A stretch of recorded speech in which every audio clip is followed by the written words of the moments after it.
order this meeting of the Land Use Committee of the Bloomington Common Council for Wednesday, February 12th, 2020. We have one item in front of us, Ordinance 2004, to amend City of Bloomington zoning maps by rezoning property from business park and residential single family to join an existing planned unit development and to approve the associated district ordinance and preliminary plan. This is a PUD at 1550 North Arlington Park Drive, Trinitas Petitioner. And we will have 15 minutes, up to 15 minutes presentation by staff, and then up to 15 minutes from the petitioner, and then we will go to questions from Land Use Committee members. May I have a sense of how many people are here from the public who would like to speak to the petition? Okay, maybe a couple of you. Okay, you'll have an opportunity after our questions, and then we'll come back and have some follow-up from committee members. All right, go ahead, Mr. Garlick. Thank you. This is a request for an approximately 40-acre piece of property on the northwest side of town. The petitioners are here requesting an approval to allow for an existing planned unit development to be expanded to include portions of this property that are currently zoned business park as well as single-family residential. So this particular property has kind of a long history. It starts back in the early 1990s when a portion of it was rezoned to a planned unit development. It was never developed according to that approval. There were a couple other approvals that kind of came forward over time to develop specific areas of this site. None of those kind of came to fruition. So most recently, the petitioners came forward in 2018 with a petition to develop the entire property with a series of duplexes and some single-family houses. There was some conflicts with the comprehensive plan. That petition was ultimately denied by the council, and so the petitioners are here again with a substantially revised site plan to make another attempt to get an approval for this piece of property. So real quick, I'll just kind of give some context for the surrounding area. Most of the surrounding area to the north, east, and south is zoned single-family residential. You have some mix of multifamily and offices immediately to the south. To the west of this, you have I-69. So as I mentioned, this did come forward with a previous site plan request, which you can see on the screen in front of you. It was a series of duplexes scattered throughout the site, some single-family lots on the north side. There was some substantial interference with the comprehensive plan and implementing the site design standards outlined in the comprehensive plan for the neighborhood residential area. As I mentioned, this was denied by the City Council. So the petitioners have come forward with the site plan that you see on the screen in front of you now. This proposed development breaks down the overall site into 4 different areas of development. So I'll just kind of briefly step through those. Area A on the north side of the site are single-family lots. These are 45 single-family lots. These have been designed to have alley access along the majority of the lots, with all of them fronting on a public street. These lots would be given to the city to be used to meet some of the diverse housing needs of our community. And with the approval for this, the Plan Commission required that all of the infrastructure for these lots, all of the roads, the sidewalk, the utilities, all of the grading must be implemented prior to donation to the city. So that is the area for, that is the land use for Area A. Moving just to the south of that is an area designated as Parcel B. This is laid out for townhome developments. Parcel B has a creek as well as several wetlands that are located in that area. The creek would be subject to the riparian buffer standards, which require 75-foot preservation area along both sides of the stream. The wetlands do not allow for any encroachment within that area as well. So you can see on the Parcel B, the hatched areas represent that riparian buffer, with the more darkly shaded areas as the wetlands. So the petitioners have worked around those environmental features to locate the buildings and parking area. So these would be developed most likely with townhomes, although the district ordinance does give flexibility for these to be developed possibly as single family or attached single family, but they're conceptually shown right now as townhomes. So these would be set up with individual utility connections so that these could be sold at some point in the future. So this is just one aspect to try to promote owner occupancy within this overall development and kind of shy away from strictly residential. So these are kind of laid out right now for a possibility of 255 bedrooms with 13 dwelling units per acre as the proposed density. Just to the west of that, the area is kind of outlined in red, located on Area D. This would be a mix of duplexes with some townhomes located on the north and south end of kind of the center portion of that site. May I just interject, just for everybody's edification? So north is to the right on this map, right? Because we're used to Yes. north being at the top, but in this case, north is to the right. Yes, thank you. Yeah, so on this map, or on the map on the screen in front of you, I-69 is running along the top side of the site. Arlington is on the right side or the downward side of the map, and 17th Street is on the left side of the map. So Area D is proposed to be developed with duplexes and townhomes. These would all front on public streets. There are parallel spaces that are being shown adjacent to the units in here, with parking spaces located on the right side of the site. I should mention that there is an electric line easement that runs through the center of this property that has a 100-foot easement that spans that. So that creates some difficulty in terms of placing buildings and other improvements within that area. So the petitioners are allowed to construct a little bit of parking adjacent to that, but are prohibited from placing any structures within that easement. So they've worked around that. And overall, one of the issues with the previous site plan that was denied by the council was the lack of a gridded network of streets running through this site. So with the single-family lots on Parcel A, they accomplish that very easily. You've got alley-loaded garages, public streets, very grid-like. Again, with Area D, they've tried to carry forward that same concept as well. You've got north-south running public streets with some parking lots located on the sides or behind that that kind of serve that alley purpose. So Area D, as I mentioned, would be proposed to be built with townhomes, cottages, kind of duplexes. Those are proposed at about 10 units per acre. There'd be about 309 bedrooms located on that particular parcel.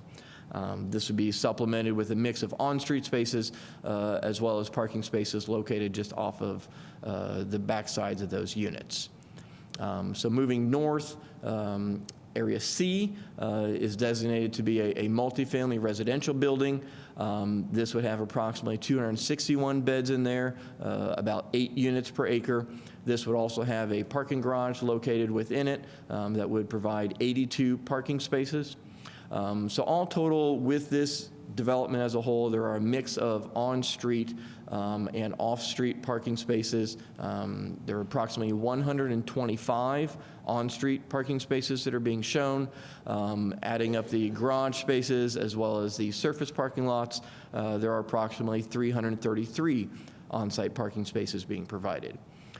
So all total, if you factor out the on-street spaces, parking is being provided at 0.44 parking spaces per bedroom.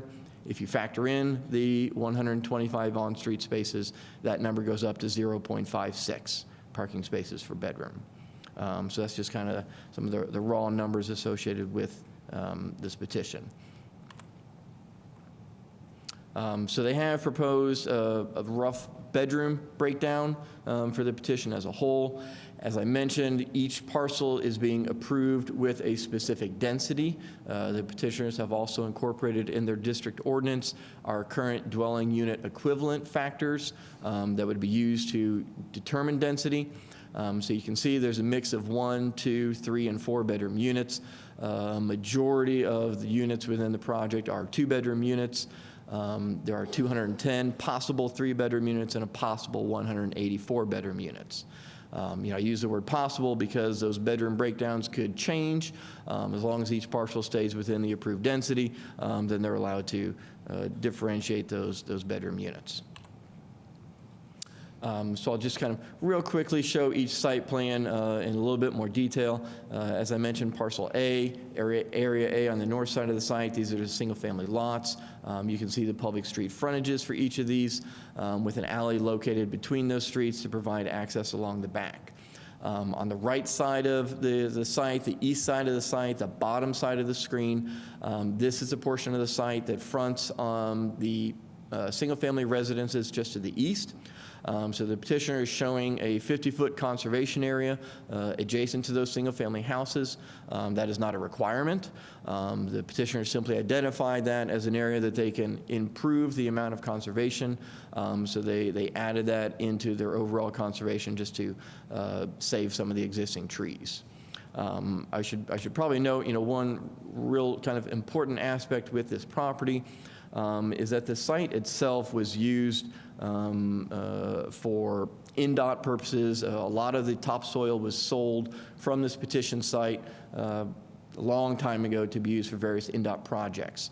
So a lot of the site was scraped almost to bedrock. Since that time, there have been a lot of just kind of sparing cedar trees that have popped up. But a good chunk of the north side of the site was not used for that fill purposes. And so that area has a significant amount of mature trees that are in good shape and are vastly different than the rest of the trees that you find on the site. So the area that's on the north side of the site that's kind of in this hatched area between C and A, that represents the good quality mature vegetation and trees that are on the site. So the petitioner is setting aside pretty much all of that. So the high quality vegetation is being set aside. The petitioners have wrapped around that preservation along the east side of the single family residences just to save some of the existing vegetation. But the high quality stuff is on the north side of the site, and that is all being set aside in approximately just a little over 13 acres. So almost a third of the property is being set aside there. So moving just south of that, I mentioned again are the townhomes. So these are being labeled as townhomes. There is flexibility, as I mentioned, in the district ordinance that this allows for possibly duplexes, single-family units. There are architectural standards that are outlined in the district ordinance that deal with the approved building materials. There are anti-monotony standards that are included in the district ordinance as well that require differences in building height, modulation, as well as just kind of making sure that everything within here is not the same kind of cookie cutter look throughout the property. So again, this is approved with a density of 13 units per acre. So that would govern how this property is laid out. You can see the creeks and the wetlands here. They have some crossings for the roads that are shown through there. The petitioner has shown some interest in possibly being able to remove one of those street connections through there. So that would kind of increase some of the environmental preservation that could be achieved. So this is a possible rendering for the townhome component within this project. So this particular rendering is actually looking at a portion of Area C. So that is the area that has a mix of the duplexes and townhomes. So what you see on the front of your screen would be the townhome buildings. On the left of that would be the duplex units. So you can get kind of a feel for the amount of open space and the look that is trying to be achieved within that corner of the development. And then this is a rendering. This would be the multifamily building. So this would be a 4-story building. This was in area B. So you can see the multifamily building, and then the townhomes would be, again, just kind of off the screen here. So area C here, and so, I'm sorry, I incorrectly called that B. So area C is the multifamily building. So this is a rendering for that building, possible rendering for that building that would be located here in area C. This was a larger multifamily building. This was approved, or they are being proposed for a density of 8 units per acre. This would have the parking garage located within it with 82 parking spaces. I-69 is just to the west of this. The petitioner has shown a tree preservation area between this and I-69. The majority of that preservation area is a 50-foot buffer. However, they have shown some meandering of that line, which you can see for some of the insets for the northwest corner of the building as well as for the basketball court.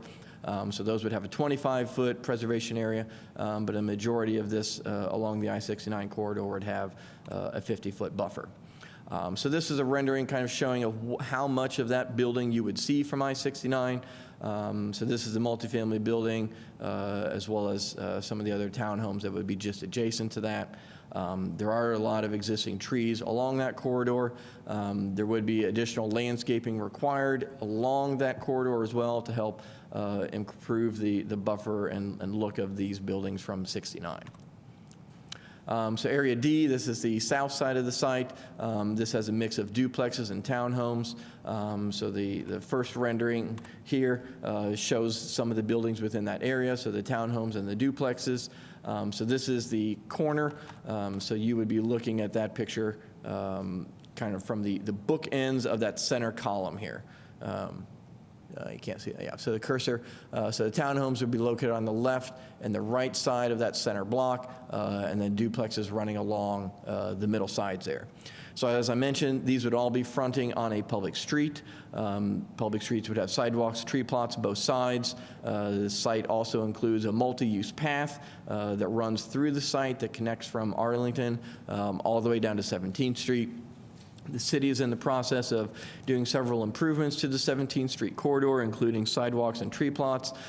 So this would help facilitate a pedestrian connection running all the way from 17th Street out to Arlington Drive. So the petitioners do have a small section of property that fronts on Arlington Drive that will serve as kind of a third access point to the development as whole in order to spread out some of the traffic moving in and out of the site. So you can see that connection to Arlington on the right side or the bottom side of the screen, and then the two connections to 17th Street on the left side. So this exhibit just basically kind of summarizes some of the environmental preservation. You can see all the hatched area represents all of the area that's being set aside. As I mentioned previously, all of the good quality vegetation is on the north side of the site. That is all being set aside in a conservation area. That conservation area serves as kind of some of the passive recreation space and use for all of the residents within here. There are no specific trails that are being proposed within that area. Certainly that's something that could be looked at and discussed earlier. The Environmental Commission typically does not like to see established trails or disturbance within conservation areas, and rather would just kind of let people use that space as need be. So, I briefly talked about the street profiles. These would all be public streets, sidewalks and tree plots on both sides. Some of those portions of the streets would have on-street parking on both sides. So one of the other issues with this petition has been transit service, and specifically facilitating transportation from this development to the IU campus. Similar to other petitions that the council has heard, the petitioner has worked out an agreement with Bloomington Transit for a private shuttle that would serve this property to provide transportation to campus. I believe there are a couple people might be able to speak to that. Lou May is here tonight to answer any questions for that. Mr. Garlick, could you wrap up? Your 15 minutes is expired. I've got one more slide. So the comprehensive plan designates this as neighborhood residential. There are several areas of the comprehensive plan in relation to the neighborhood residential that this petition accomplishes. It does have a mix of land uses, single family, multifamily, as well as commercial. Single-family residential development is outlined as the dominant land use. This petition includes a lot of allowances for single-family residences. One of the major components to this certainly is the set-aside of single-family lots that are being given to the city. So 45 single-family lots would be given to the city to help meet the housing needs of our community. That is a very unique aspect to this petition that has not been accomplished with any other petitions. Other petitions have incorporated contributions, financial contributions, but actually giving land that is ready to be used for housing is a very unique aspect. So with that, Planning Commission did recommend forwarding this to you 8-0 with the 7 conditions that are outlined in our memo. And with that, I'm happy to answer any questions. Thank you. Let us go to the petitioner next for a 15-minute presentation.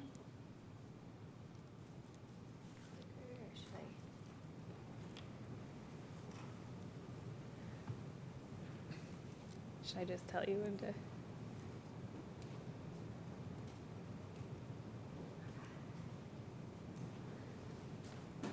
All right, hi, I'm Kimberly Hansen. I am a manager of development with Trinitas, and I'm excited to be here today to tell you a bit more about West 17th Street. Eric did an amazing job, so a lot of this will be review, so bear with me. So first, a little bit about the location. This is an aerial view of it. You have Arlington Road to the east and West 17th Street to the south. You can also see our 3 access points that are currently proposed. As far as our development, it's on 39.29 acres. We're proposing 387 units of a variety of housing types. So we have apartments, townhomes, duplexes, and single-family homes. There's 14.62 acres of green space. We have 458 parking spaces, which is 0.56 on a per-bed ratio. We're offering 1,700 square feet of a central retail space that will hopefully serve as a gathering point for the community. A variety of community amenities. We'll have complete streets that will be dedicated to the city, and as I mentioned before, there are 3 access points. As we were putting together the site plan, we did find that 4 natural areas of development kind of emerged. Area A is the single-family lots that will be conveyed to the city. Area B is townhomes. Area C is that multifamily and limited commercial. And Area D is cottages or duplexes. So again, that is that overall site plan. So you are turning that aerial on the side, as Isabel mentioned. So you have West 17th Street to the left side of your screen, and Arlington Road would be to the bottom. The dotted lines are that 100-foot Duke Energy easement, and the shaded areas represent conservation, with the darkest being the wetlands that we are protecting. So we've had a lot of questions about Area A, which is what we are proposing as a solution to workforce housing. This is going to be zoned R4, which would allow for single-family duplexes and plexes. We are currently showing 45 build-ready single-family lots that will be conveyed to the city, and our hope is this enables home ownership for the missing middle. So this will be completed during phase 1 of construction, which means all site work, roadways, and utilities will be complete.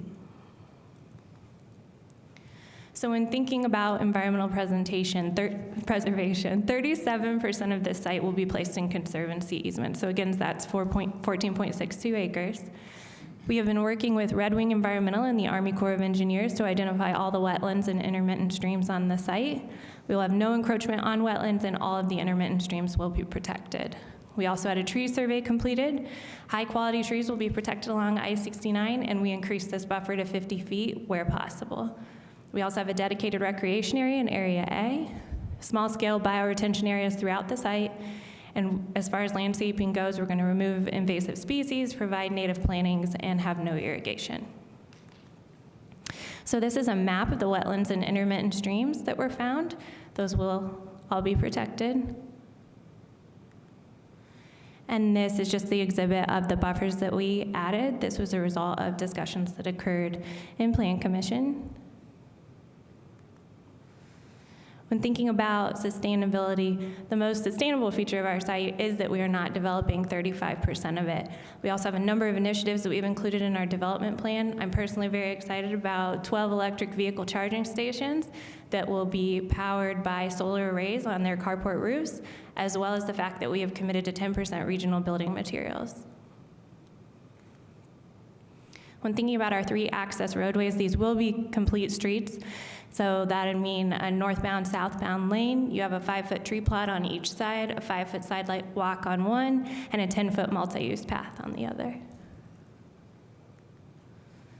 As far as alternative transportation, we have been working with Lou May, who has proposed a new bus route. So Bloomington Transit Route 10 would provide multiple stops to downtown and IU campus. We'd have a 3-year base term of service, and this would run Monday through Friday, year-round, 7 a.m. to 10 p.m.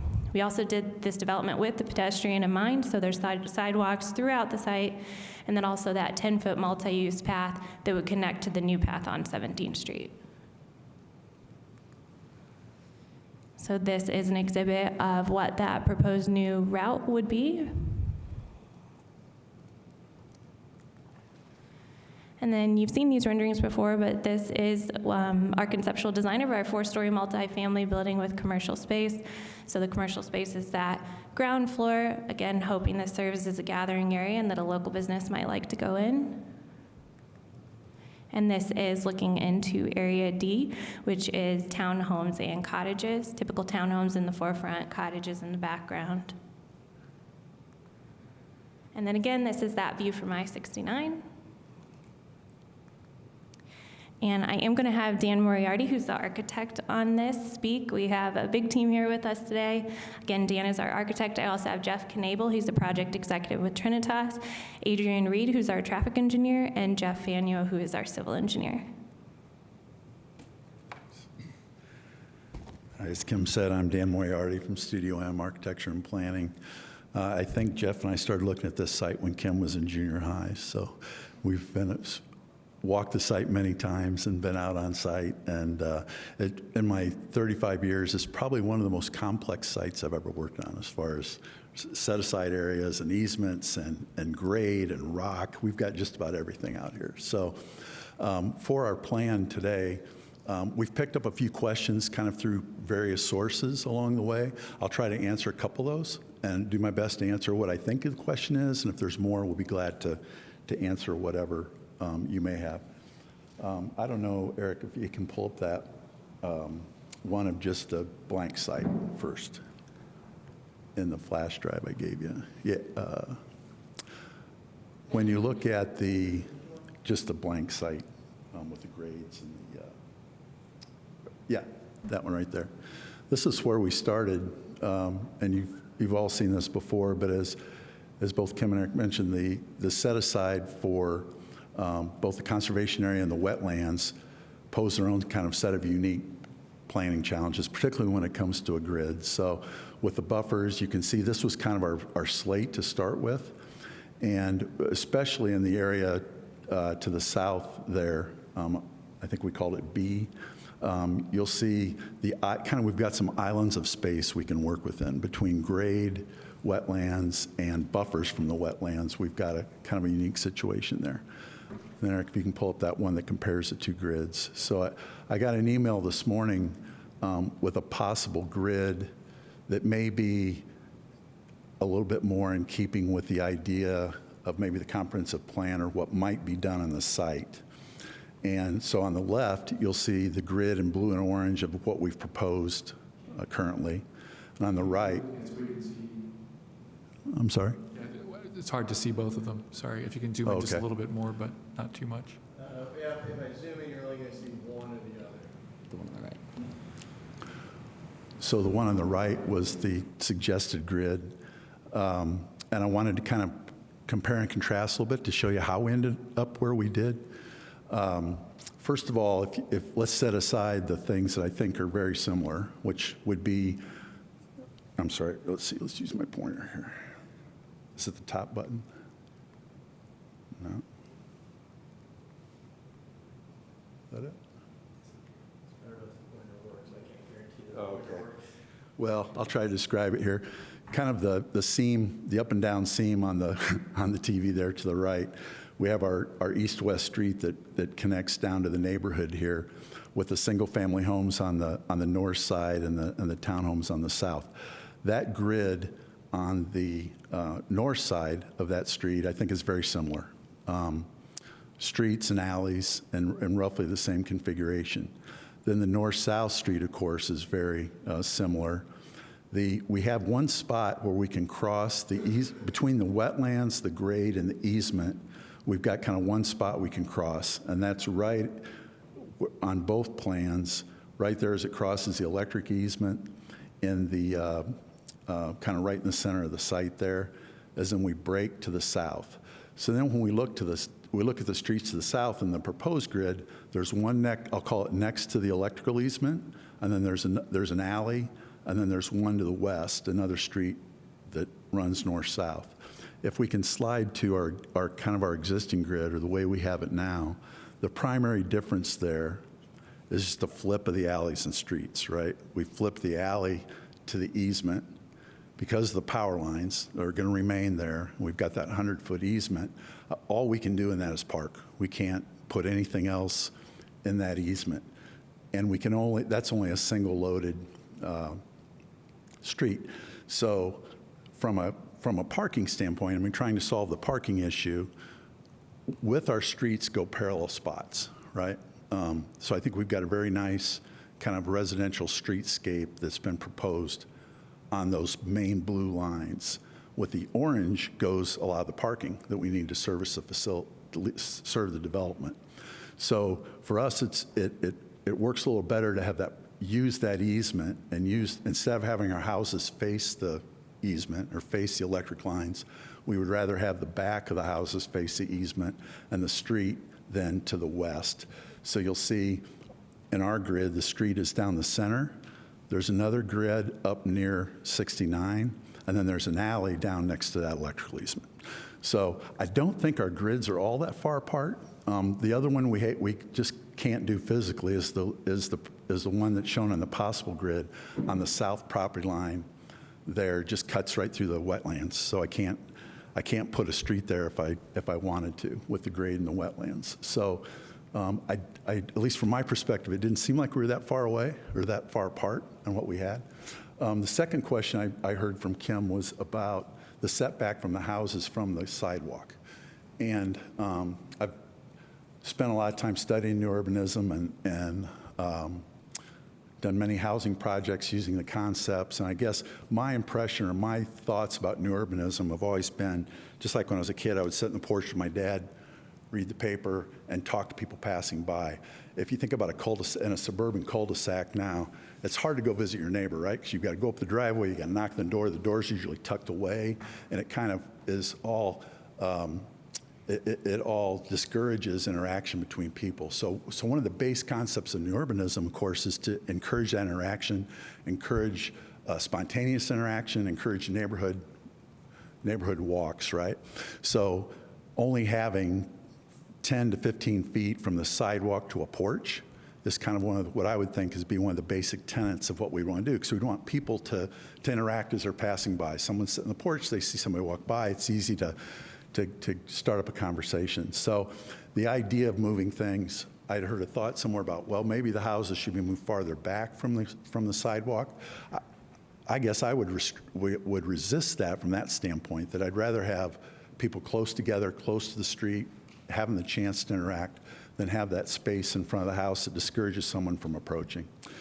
Let's see, any other questions you can think of, Kim, we can answer now? And then I think that would do it for my part, unless there's any other questions I can answer while I'm up here. We'll come to questions in a moment. Thank you. Thank you.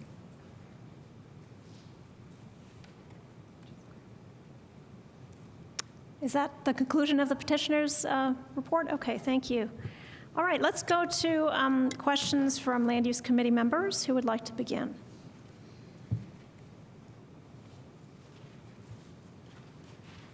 Councilmember Volan.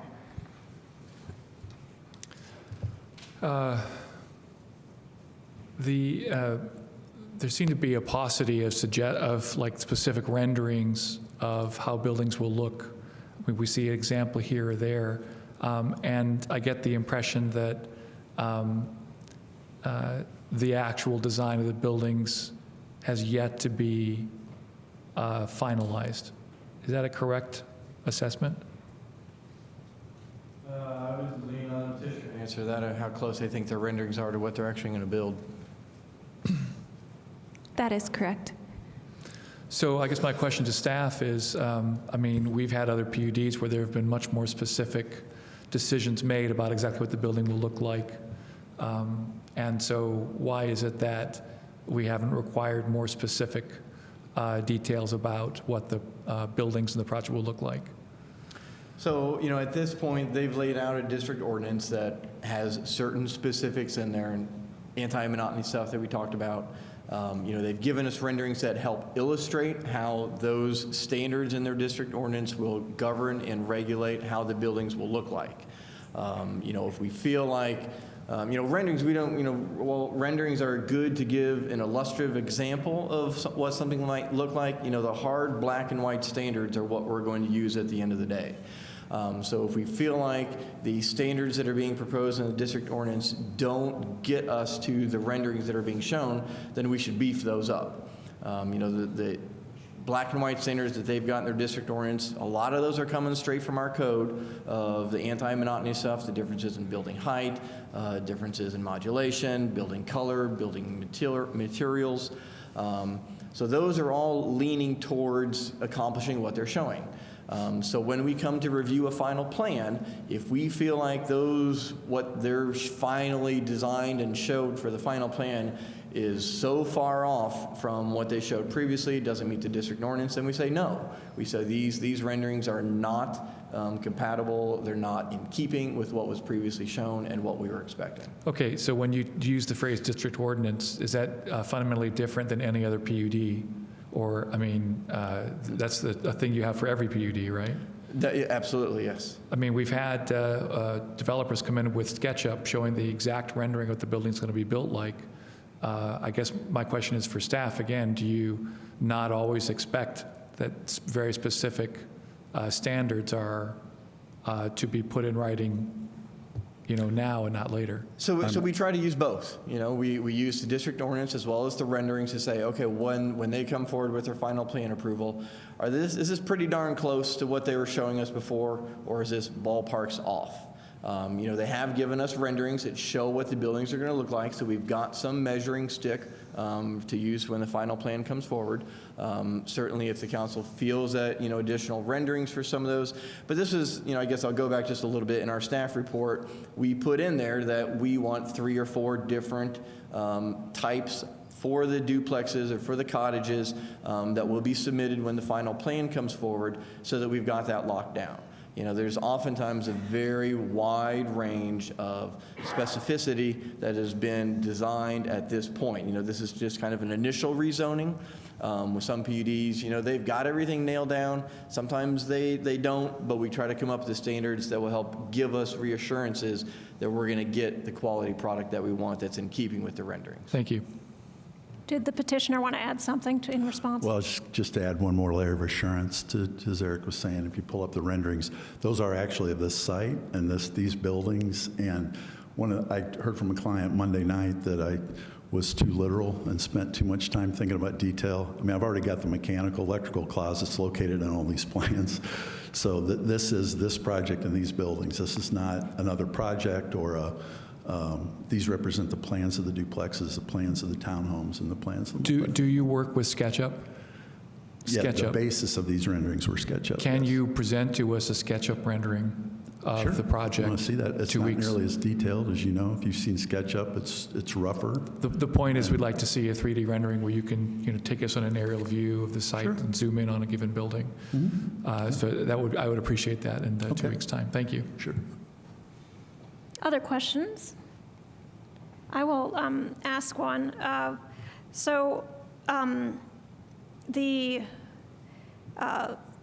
The district ordinance does not commit to very many green building features. I'm wondering, it does acknowledge that low-flow plumbing is a good idea and says you're going to put that in the clubhouse for the multi-family building. But why not put that in all the residences that you're going to build? If you could speak to that, and maybe also why there's no reflective or green roof proposed for the multifamily building. If you could speak to that, I'd appreciate it.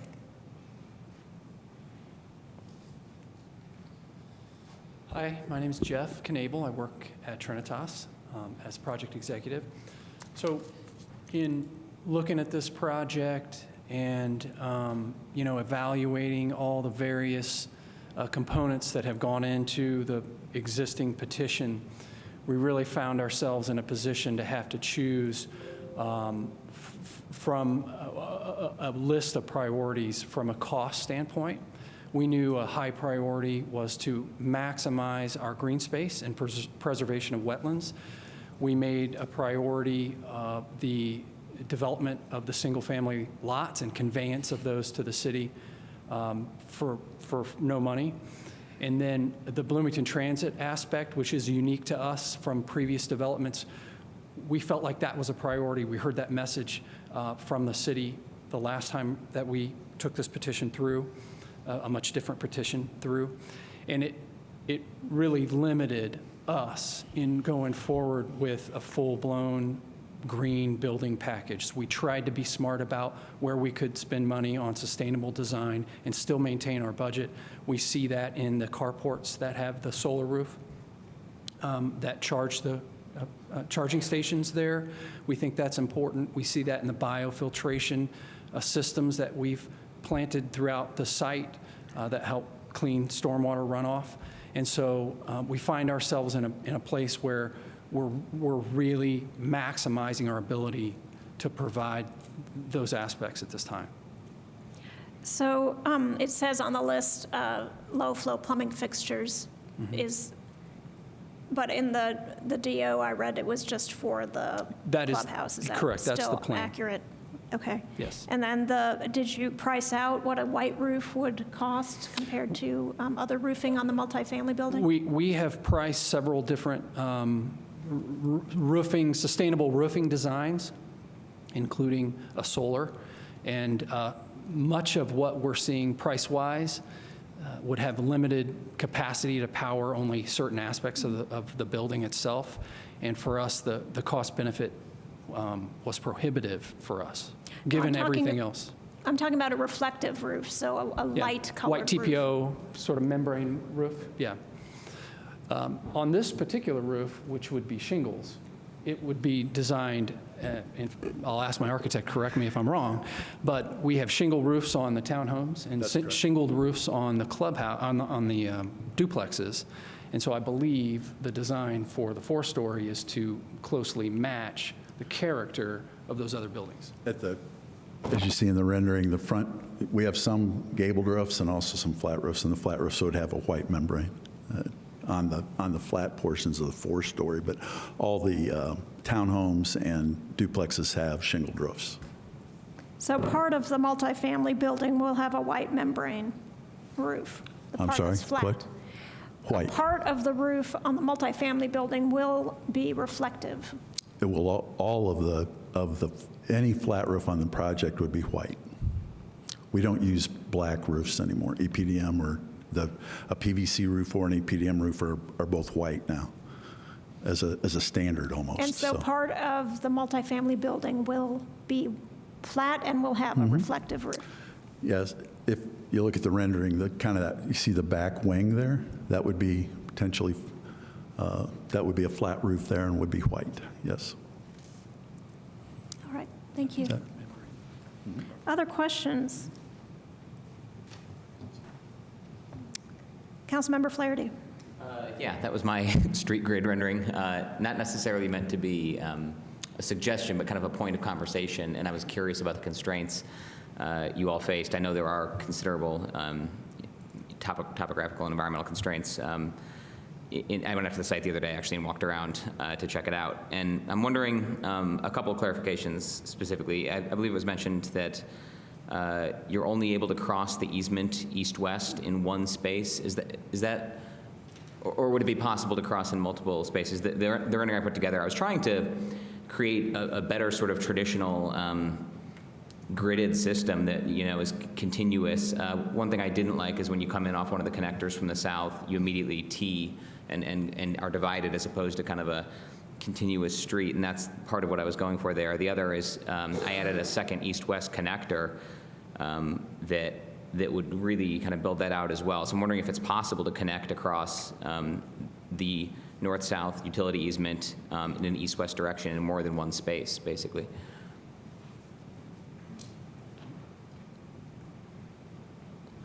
My name is Jeff Fanyo with Bynum Fanyo Associates.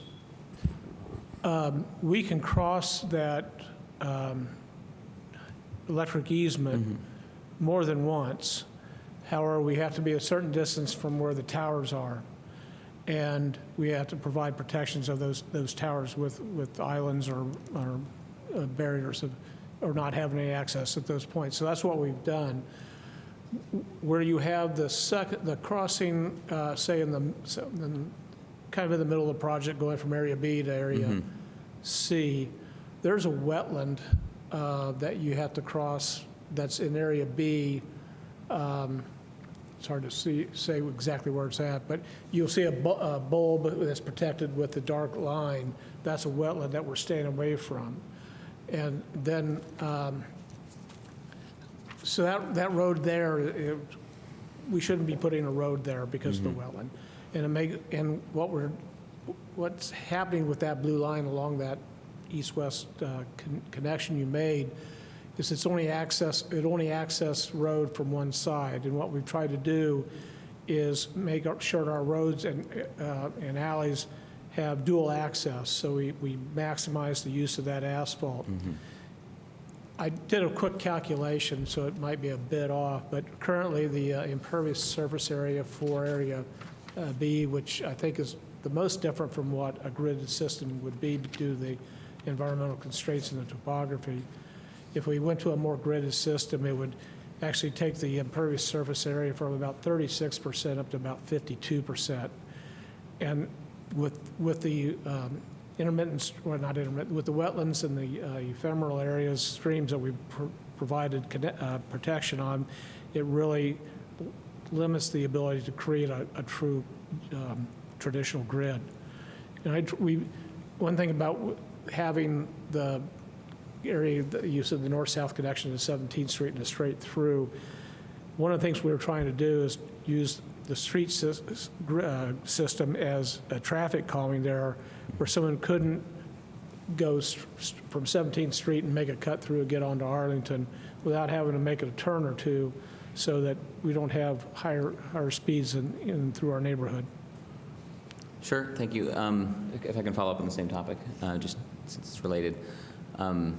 It does seem, I guess part of my concern, another area of concern was I forget which area it's labeled where the townhomes are, that it's very, and I know that's one of the most constrained areas. We've kind of got these islands of land you can develop, but I think what we like to avoid generally is feeling like you're driving into a parking lot that kind of circles around with homes, and that's the challenge here. And obviously you've got several roads on the plan that do cross wetlands through there. I'm wondering what those crossings look like. I believe it was mentioned in the presentation that you're considering eliminating one of those. I guess would be the easternmost one, though I don't know. And then thinking the grid I drew out includes a connection on the easternmost portion of that townhome development that would connect into the street as well. So it's not just a single point of entrance into like a looped kind of parking lot. Is that possible? That doesn't appear to be wetlands. And just trying to think about better connectivity so it's not, single point of entrance into a certain area of all the same type of home, that type of thing. Well, did you follow where I was pointing to?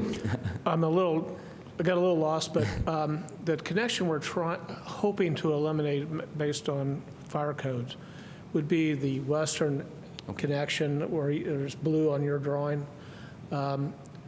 We can still come into this townhome area and make a looping drive and get out and have fire access and not have a dead-end situation. Mr. Faneuil, can you move your microphone closer to you? Oh, sorry. So that's what we're trying to see if we can eliminate that connection. We tried to make the townhome project an internalized area where we face the townhomes to the public street that goes the east and west road that connects to Arlington. So that driving down Arlington, you have the complete street with the 2 lanes, the tree plot, the multi-purpose path, the sidewalk. So, yeah, but then also minimize the impervious surface area with the parking accessed off of a 2-way lane. Again, we were able to keep that impervious surface area quite low the way we've laid it out. If I added roads in there, obviously that impervious surface area is going to go up. Yeah, certainly. Point well taken on that. I think there's a balance there. That's okay. Thanks for walking me through what your thinking was and the constraints on those. Other questions? Councilmember Rosenberg? Hi, thanks. I have a question about the the 17th Street connection, where is Crescent in that? How does it meet Crescent in that space? Crescent is going to be further west than our Western Drive. Okay. The Western Drive was a dedicated public road when the original PUD was approved and those commercial lots on 17th Street was platted. And that drawing that you had up there kind of showed it. That's the public road that we're connecting to. And then you can see Crescent is to the west of that, where you see just to the west of where that pointer is. Okay, so what is the plan for people on bikes and pedestrians to get across 17th Street from that path, I think that's going to be put in on Crescent? We're accessing to 17th Street, and there's a path on 17th Street that goes east and west, so we'll have direct access from our multi-purpose path crossing 17th to get to the 17th Street multi-purpose path. So, Craig said he would okay, like to speak. okay. Craig Schumparler, Transportation and Traffic Engineer. So 17th Street's currently under construction. We are going to do an addendum where we will be constructing an island in the road at the east leg of 17th at Crescent, which will allow then refuge for bicycles and pedestrians going north across the street. Does that help? It does. It's a start, yep. So will Bike and Ped have a yellow flashing light, or will there be a stop sign? I think it'll, I don't think it'll have a yellow or rectangular rapid flashing beacon. I think it'll have signs that point down to the crossing itself. Okay. That's my understanding. Okay. I would say that is concerning to me because I do drive there and sometimes I run there. Yeah. And because there's a hill coming, Sure, it's sure. very hard to see cars. And Right. even pulling out as a car, I don't feel like I have a lot of time. And so being a bike or a pedestrian, I think that would be a place I would not want to be. Okay. We can look into that further. We are building that, and then keep in mind too, the extension of the Beeline Trail down by Adams will go up Fountain. It'll also go Right. up Crescent. Right. Two, we do have metrics that we use to determine these flashing lights, so we'll look into that. And that would be not a developer-driven thing. That Right. would be separate with the city project. Can I just keep going? Okay. Well, I mean, the metrics though, would that be car related? I mean, we're considering adding so much traffic and then. Right. The way it works, you look at the amount of anticipated pedestrian bicycle use crossing the street plus the conflicting vehicle traffic on 17th. View. Yeah. Okay. All right. Yeah. Thanks. Any other questions? Hold on. Councilmember Vola? Yes, thank you. Trinitas has a track record in town. The previous project that I know of is the Dillon over on Patterson. And I wonder how Trinitas would compare its existing project to this one and how this will be different or otherwise unique, improved. How would you compare them? It's a great question. I personally was not involved in the development of the Dillon, but I've toured it and I've seen it.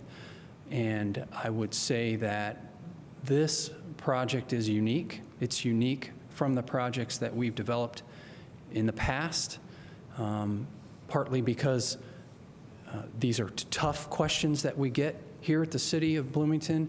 They're really tough challenges that we're faced with, but I think it's that pressure has resulted in our moving outside of our standard development box and asking ourselves tough questions. I know Kim challenges our team from a design standpoint, from a property management standpoint. I mean, Bloomington Transit is a prime example of how we are forced to ask tough questions of ourselves. Would this work? Could this not only work, but could it be better? Could it result in a better community, a community that appeals more broadly to a marketplace that otherwise did not? And so I would say this specifically, this project, I believe is better. It's certainly more sustainable and has more critically been thought through from an environmental preservation standpoint, from a connectivity and multi-mode of transportation standpoint, Bloomington Transit, our bike paths, our complete street design. I don't believe any of our previous projects have reached that level of quality design, and I truly believe that. So I'll leave that there. Okay, thank you. A follow-up question, and this is maybe a little off, but I urge you to bear with me. Do you know what hidden city ticketing is when you're trying to fly someplace and you buy a ticket to someplace farther away, but you get off at the place where you really want to go? At the Dillon, there was a building that was supposed to be built on the north corner of Patterson and Adams. The building that says the Dillon on it was the east corner, and I want to know why that building wasn't built. And more specifically, how do we know that you will build everything that you are saying you will build on this project? Mm-hmm. Well, in order to make the project economically feasible, we have to construct the buildings that we show on the site plan. If we didn't construct, for example, the 4-story building, this project would never be invested in and would never receive its financing to complete. So that's one assurance is we need the revenue from all buildings to make this project work. I wish I could give you more background and detail on the Dillon's history and why that one particular building was not built, but I do not have that. I'll ask Jeff Fanyo for some detail there.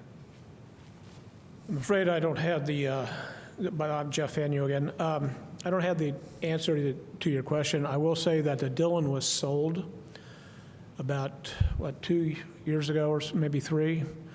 And I'm not sure the circumstances and the people that were involved in that project are no longer even with Trinitas. So I don't know why that wasn't built, or I assume that planning, I remember it being a condition of maybe not a condition, but it was on the site plan. I would think that if they want to do anything else out there, that's going to be something that would have to be implemented. But I don't remember the specifics on the condition of that building. Okay, I mean, that's something I'm going to want to know about in 2 weeks. I'd like to know why that building wasn't built, because if what the gentleman says about this project is the case, then that other building should have been built at the Dillon because it would have been required by the financiers. So, that doesn't really explain why the building didn't get built. And my concern is Area B, the Townhomes area, is going to be built last, I understand. I mean, Area A is going to be for the city to decide how to develop, but this is the townhome area where they might be sold, and it's the next best opportunity for affordable housing. What if Trinitas decides, well, we're not going to bother with that because it was our lowest margin thing. We'll build the highest margin stuff first and then not build this at all. What do you say to that? Well, I'm not with Trinitas, but from what I know of the project, is Area B is definitely necessary to make it financially feasible. The part that I'd be worried about if I were you, I'm not telling you how to think, but please. I'd be worried about Area A, and that is a condition of approval, that A has to be built right up front with anything else that's built. But A is only infrastructure. That's a guarantee based on being able to pull occupancy permits and building permits and what have you. No, A is just infrastructure, though. You're just making the streets and putting the connections in. That is a huge expense. I mean, we're talking millions. Thank you. Could I ask the staff, Mr. Garlick, if there's a certain number of buildings in the district ordinance, then and we approve it with that ordinance, then they have to do that, right? They have to build those. Well, so you are approving a maximum number of buildings. Certainly they could come along and they could say, well, we're not able to do all these, or we don't want to do all of these, and we're going to scale back some of the drawings. That's certainly fine. Some of the concerns that Councilmember Volan expressed is something that it's impossible to regulate to some degree. You can't say you have to build every single building. What are the things that we're concerned about? Public improvements, so those get bonded for. So we know that, you have to have public streets in here. You have to bond for them so that if something happens, we know we can go in and put them in. There are phasing requirements that oftentimes developments might have on them that, you can't do this phase until you get this phase done. I understand the concern about the townhomes, but we can't make somebody develop land. If they run out of money and they just can't afford it, they just can't afford it. The public improvements are what we have to make sure they get done. We get bonding for that. The single-family lots, that was a very specific condition of approval. That was a high priority. That's some of the unknown realm and development of, if something happens and you can't do everything that you're supposed to, that just happens sometimes. Thank you. All right, we're about an hour in, so I'd like to go to the public, and then I will come back to the committee for further questions. But is there anyone from the public who would like to comment? Yes, please come to the microphone. You'll have up to 5 minutes. And state your name for the record. Hi, excuse me. I'm Greg Alexander. I come here to speak about sidewalks, and so you hear a lot of negativity from me, but I got some positivity on this project.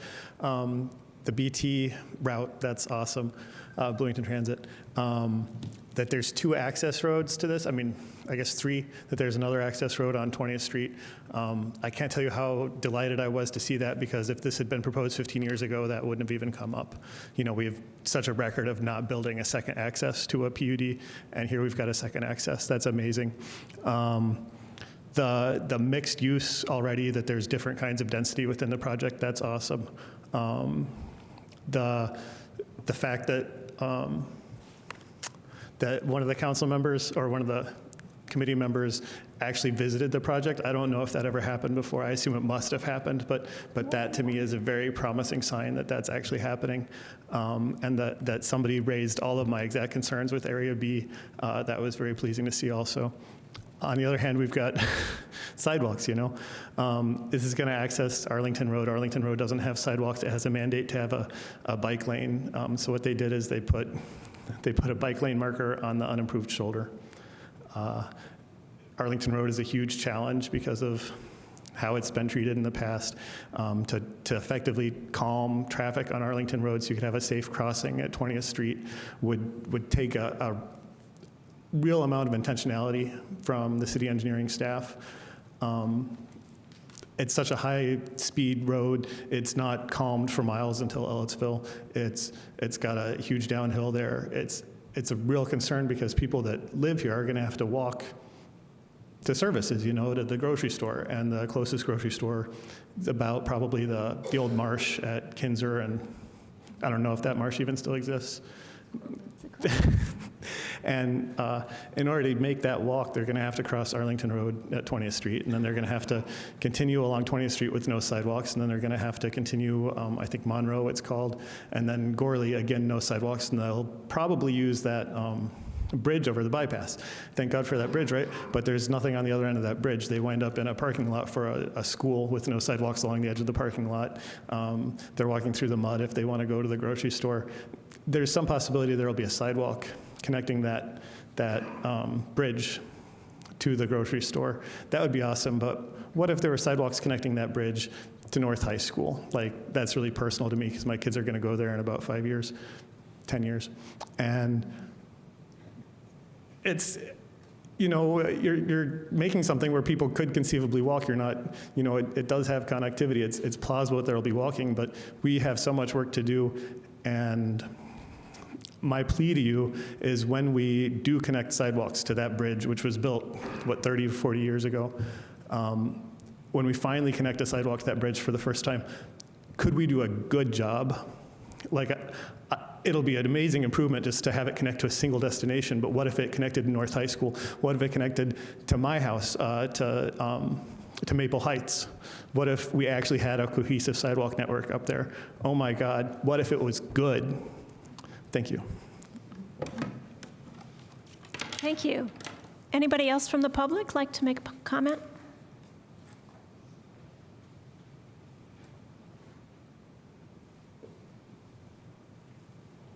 Hi, my name's Carrie Winkle, and I'm the executive chair of the Crescent Bend Neighborhood Association.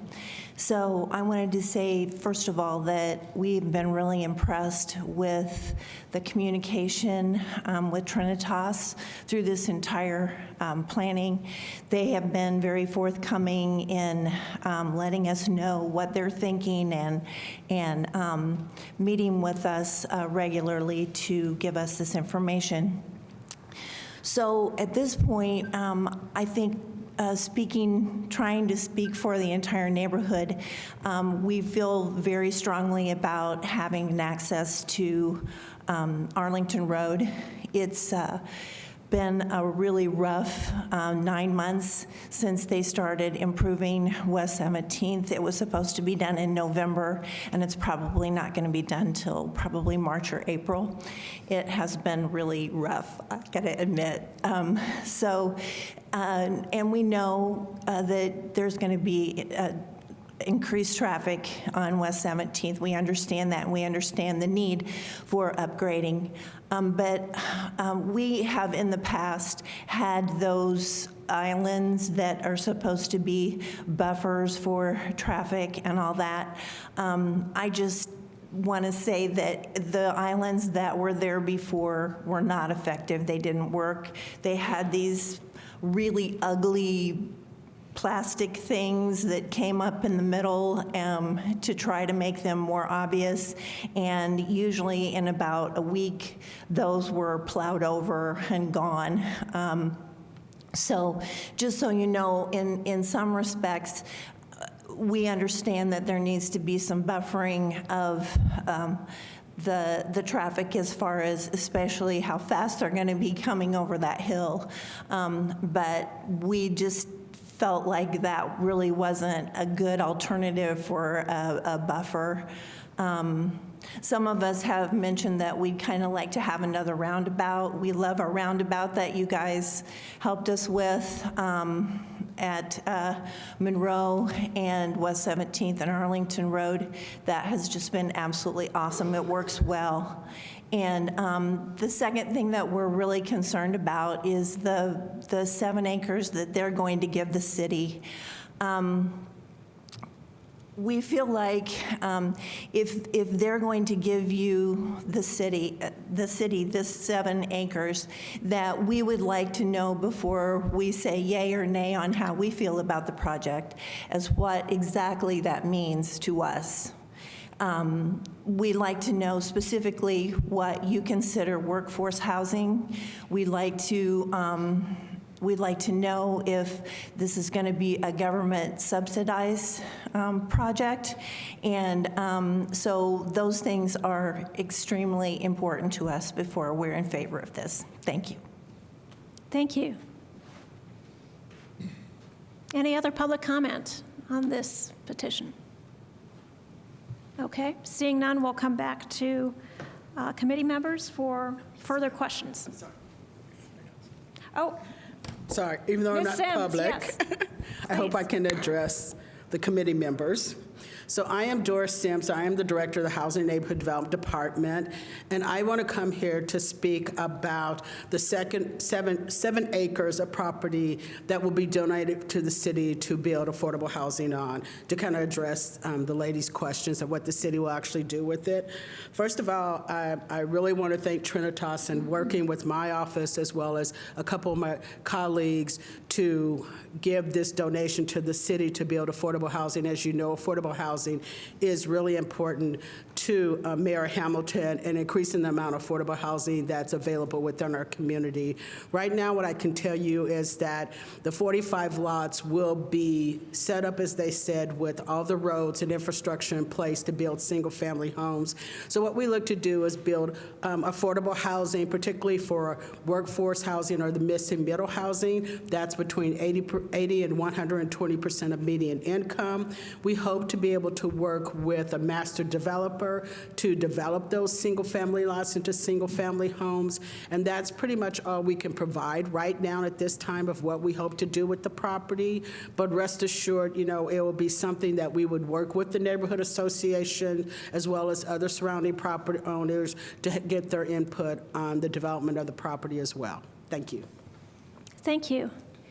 Can I just follow up with a quick question? Ms. Winkle was concerned whether this might be subsidized housing, federally subsidized housing. Is that something that is a possibility on the site? So I guess it depends on what you mean by federally subsidized housing, because as you know, the hand department, we work with federally subsidized funding, and so if we put some of our home or CDBG funding into the development of the property moving forward, then it would have some federally subsidized housing in it. You know, but it would not, we would not look for it to be very low-income housing. Okay. But we look for it to be housing that we put, homes that we build for sale, because that's the next step in our affordable housing. We've done a lot in helping to subsidize rental housing, and the next step is to improve home ownership. So these would be owner-occupied homes? Yes. All right. Thank you very much. Anybody else from the public? Although Ms. Sims was not really from the public, but I'm glad that she filled us in. Okay, Councilmember Volan, another question? Yes, thank you. Has Trinitas thought at all about turning any portion of the site into owner-occupied housing? Is there any potential down the road for an individual to buy a house, maybe not as soon as it's open, but at some point in the future? I think the potential exists, and I think it exists because we are doing things like, I'm not sure where the beeping's coming from. We're doing things like separately metering utilities to the townhomes, for example. That's one way of building in that. The townhomes are Area B? Correct. Area B, okay. Correct, yeah. Building in that flexibility for the future prospect of home ownership beyond just the single-family neighborhood there. Okay. I've got other questions, but I'll hold them. Thank you. All right, I'd like to take an opportunity to ask, since Mr. Lou May, Director of Bloomington Transit, was kind enough to attend tonight, I wanted to ask some questions about transit, maybe to him and to the petitioner. So there's a commitment, I see, for, on the part of the petitioner to fund weekday service, 7 a.m. to 10 p.m. I'm a little concerned that, of course, people who live here are going to need weekend service as well. So have there been any conversations limiting it to weekdays? Did that idea come from the petitioner or from Bloomington Transit's capacity? Lou May, I'm General Manager at Bloomington Transit. In our discussions with Trinitas, we've offered them a couple of different proposals. Both proposals included weekend service to them. And the service also, of course, includes weekday service year-round, not just during the school year, but year-round, and Saturday and Sunday service as well. So we've offered that to them. Ultimately, it's it's going to be up to, I guess, your decision as well as negotiation with Trinitas as to whether weekend service is going to be offered. They may want to. They've discussed the possibility of having a private shuttle that would operate the weekend service and having Bloomington Transit do the weekday service. And I don't know, Jeff, if you want to say something to that effect, but that's been one of the ideas that has been discussed. Thank you. Can we hear from the petitioner about the reasoning behind not having BT do the weekend service? Yeah, absolutely. So originally, we did reach out to BT for the proposal for the Monday through Friday transit service. We received that proposal, and that is the proposal that was written into our existing PUD and petition. Through private and separate meetings with council members, it was expressed for a desire to look into and research at least what weekend service with Bloomington Transit might look like. And so we thought that was a good idea. We did reach out and have since received a proposal that would include all Monday through Friday and then the Saturday and Sunday service. So we have two options for that in front of us. I just want to be clear, it is our desire to maintain the flexibility to operate a bus owned by us, that we would have the flexibility to shuttle residents perhaps late at night, so after the Bloomington Transit route ends at 10 p.m., for example, And then weekends on weird hours not currently under the proposal by Bloomington Transit, we would like to maintain that flexibility and just provide that service to our residents. Okay, but you're not averse to adding, for example, 9 a.m. to 10 p.m. on weekends? Or the same hours on weekends as you have proposed for weekdays? Yeah, so the proposal is Monday through Friday, 7 a.m. to 10 p.m. And there are two proposals. We have a 40-minute frequency and a 60-minute frequency. And then both proposals extend to the weekends between 10 a.m. and 3 p.m. So we have a 40-minute frequency proposal for that and a 60-minute frequency as well. So the year-round 60-minute frequency, 360 days a year, is $330,000 annual cost. And the 40-minute frequency year-round, 360 days a year, is $338,000. So $329,000 compared to $338,000. And we are willing to continue working with Bloomington Transit and accept in general those terms for Bloomington Transit providing ridership to this community.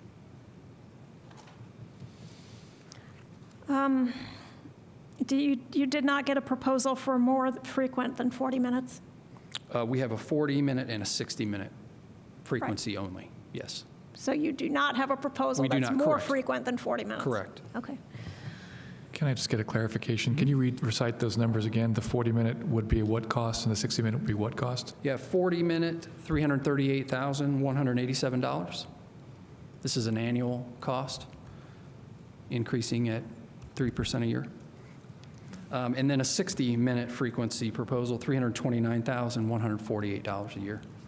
Those don't sound like very dramatically different prices for a huge difference in accessibility.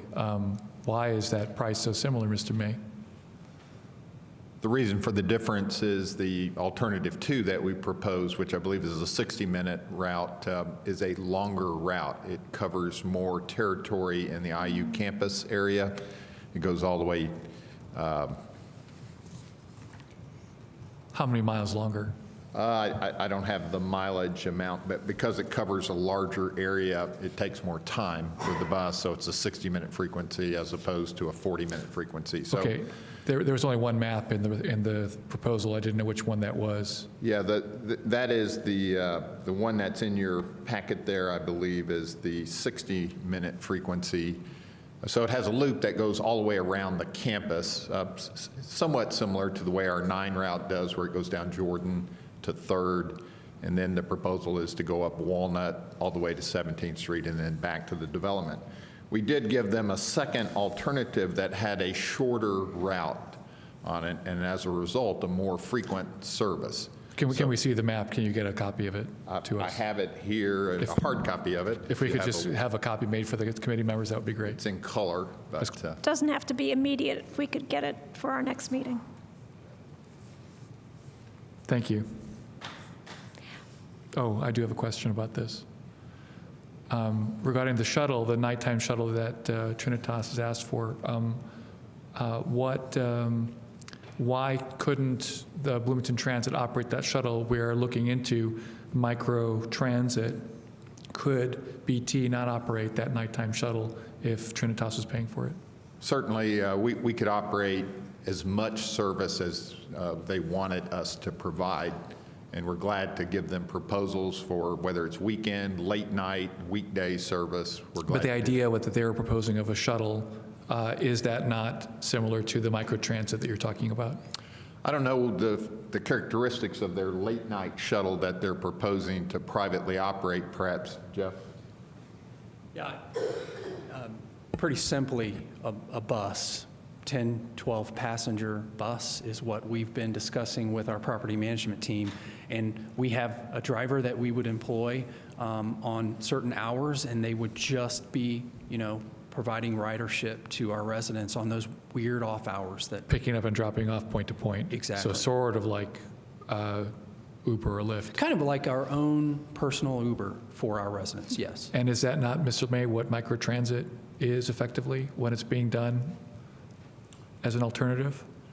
Microtransit's more of a demand response service where you have an app base similar to Uber and Lyft. You call up a ride. When you're ready to go, a vehicle is dispatched to pick you up and takes you directly to That's literally what he just described, isn't it? Okay. Okay. I don't know if he mentioned the app or something like that. but- Would there be an app? I don't think our property management group works with an app, Okay. just to be clear. I think the distinction is minor. I appreciate thank you very much. I have a follow-up question as well for Mr. May. Would it be feasible, I know it's more cost, so just from your perspective, Mr. May, would it be feasible to have a 30-minute frequency?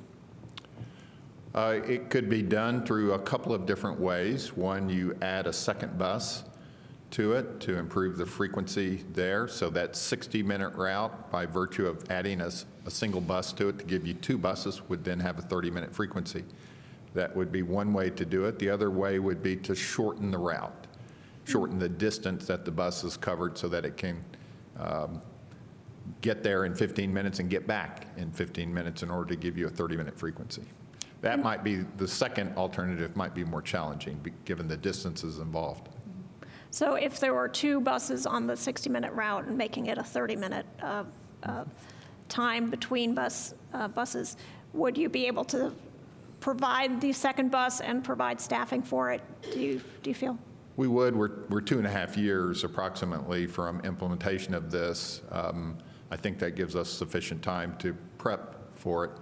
Now, it's important to note, by adding a second bus, you're essentially doubling the cost of the service. So. Yes. Thank you very much. Other questions? Councilmember Flaherty. More transit-related questions. Have you considered, Mr. May, the possibility of the petitioner not like if you ran 30-minute frequency on the 60-minute route and it doubled the cost, but that was excessive for the petitioner to pay. If they paid in, what the proposal is, $330,000, $340,000. If you had additional revenue sources, have you thought about a partnership wherein you could, provide pair in providing a new route? Of course, the shortcoming here with the 40-minute route is that it doesn't connect with the transit center on 3rd Street. So if you deemed that the 60-minute route was better and we'd like 30-minute service and you had additional revenue sources, is that something that could be arranged? What are your thoughts about that? I guess it would, as we look to the funding horizon, we don't anticipate additional revenue sources coming from our primary funding sources, which are federal and state. I suppose there could be some local source of revenue, that things are being discussed recently. And if that was a priority of the funder, whether it was the city or the county or someone else, then I suppose that arrangement could be worked out. Follow-up related question with the service that the petitioner suggested on off hours. Actually, 2 questions. So one is the 2 figures cited, the $329,000 and $338,000 annual cost. Those were both 10 a.m. to 3 p.m. weekend service. Is that right? So again, there's 2 elements to it. You have a weekday service, Monday through Friday, 7 a.m. to 10 p.m. The cost for that is $290,359. Then there's a weekend component to it that includes Saturday and Sunday service that runs from 10 a.m. to 3 p.m. The cost for that is $38,790. So combined, it's $329,148. Got it. And that 10 a.m. to 3 p.m. figure was the same for either proposal, the 60-minute or the 40-minute frequency? Slightly different. I think it was 10 a.m. to 3:20 p.m. Roughly. So. But my main question actually was about microtransit and what that would cost to operate, assuming it is basically the same service that the petitioner is suggesting they would like to have anyway. I think the whole point of trying to get Bloomington Transit involved in this is to get away from the private shuttle model that we've seen with other developments, where you've got a bunch of private shuttles running all over town exclusively for those residents. Is that something that I guess I'd be interested in Bloomington Transit and the petitioner exploring that possibility and looking at the cost built out of that. I don't know if you have a great sense, just on the fly here, about what, microtransit servicing late night hours possibly, or just weekends. Yeah, we're look glad like. to talk to the petitioner about the possibility of providing a microtransit service or a demand response-based service. We welcome the opportunity to submit a proposal on that. Okay, thank you. And I guess if I could hear from the petitioner as well, if you're open to thinking about that or not. Yeah, my response would be, I just need to become more educated about that microtransit service. I don't know much about it. I use Uber. When I travel into different cities, that works really well. I always thought that if a resident here wasn't getting the service from us that they might want, the specific ride that they wanted, that they could reach out to Uber or Lyft or other, existing kind of marketplace available services. So I'm curious to hear more about it, and certainly, would continue those conversations, absolutely, with Mr. May. One final follow-up, if that's okay, Madam Chair, which is, did I understand correctly that the two proposals you mentioned, the 329 and 338,000, that you are generally okay with those as a condition of approval? Is that the petitioner's position at this point? Yes. Thank you. Yes, Councilmember Rosenbarger. Follow up on microtransit. So, in the private shuttle, would the private shuttle be free to residents? Yes. And then would microtransit, you pay per ride? Is that correct? I mean, typically there is a fare for microtransit, yes. And I guess probably not. Do the fares cover the cost? I think we would be subsidizing microtransit. Yeah, of course, all public transit services Right. heavily subsidized.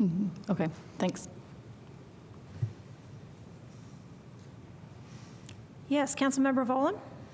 I'd like to change the subject to infrastructure. Thanks, Mr. May.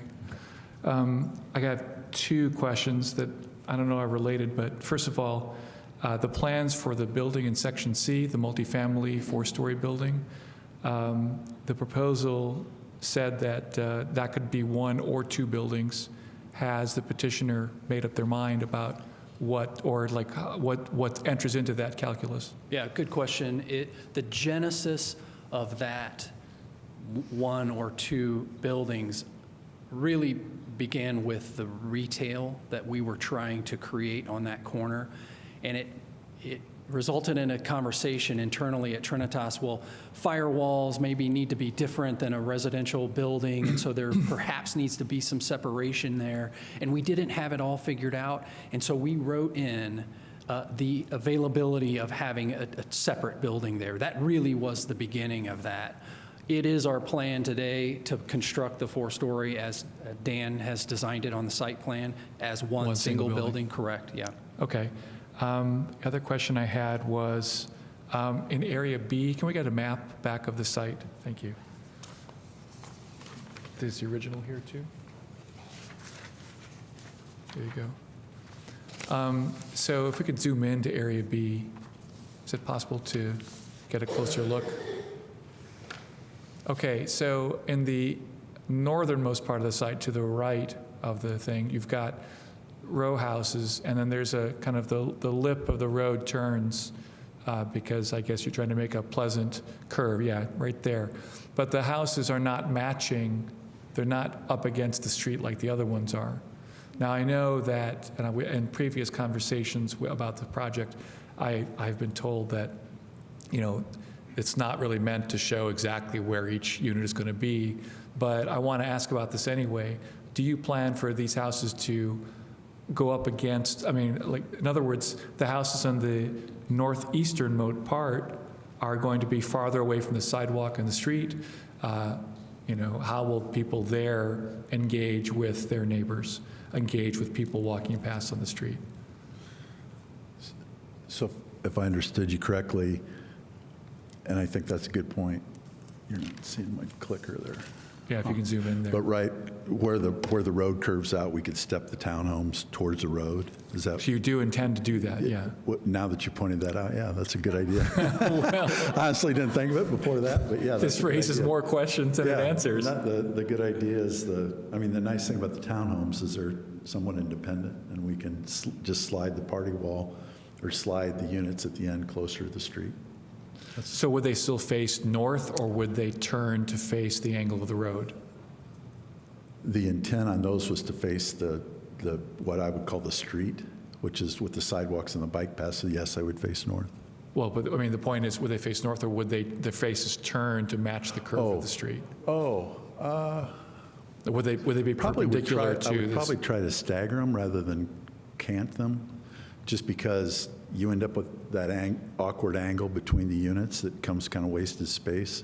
So if I do this, right, I get that triangle. If I do that, I think could still be a nice, even though it doesn't follow the curve exactly, I think it could in form follow. Well, yeah, that's right. We could do that too. We could rotate the whole building. Well, that's Still kind of the same. I mean, I'd rather that they sort of all had the same Okay. engagement with the street that their neighbors do just to the west of them. You see how That works. they're right up against the street, and that reads more like we are paying attention to the street. You're Right. talking No, about I like- complete streets. It's one way to complete them. So right like that. across the parking lot, just to the south, to the left of the picture, you've got row houses facing one parking lot, and row houses, some are facing east, some are facing north. What about that corner unit? Will it be designed to read well both faces, or is it only going to face east? Now, we would, if you could pull up the rendering again real quick, you'll see that on our end units of the townhomes, we have the opportunity for see the box windows on the side there of that townhome? Whoop. Is it flashed by? Back when they're, yep, right there. So the front of the townhome is towards the folks walking there on the crosswalk, and then the side of the townhome is right there. Okay, so this is your intent everywhere that there's a corner where two townhomes Right. meet. Because if you go back to the rendering, you see that there's just a few little boxes and then a separation and a few little boxes this way. And it made me think this is going to be another bunch of apartment buildings in the middle of a parking lot, no matter how narrow it is. And so I just want to know that this will be the design at every corner. Mm-hmm. That's the intent, yes. Thank you. Sure. I have a related question with the interaction of the buildings and the street. I noticed in the duplex cottages, there's only 3 or 4 feet proposed between the front doors and the sidewalk, and I wonder what that would look like. That's not even enough room for some steps. So can you speak to how that will be designed?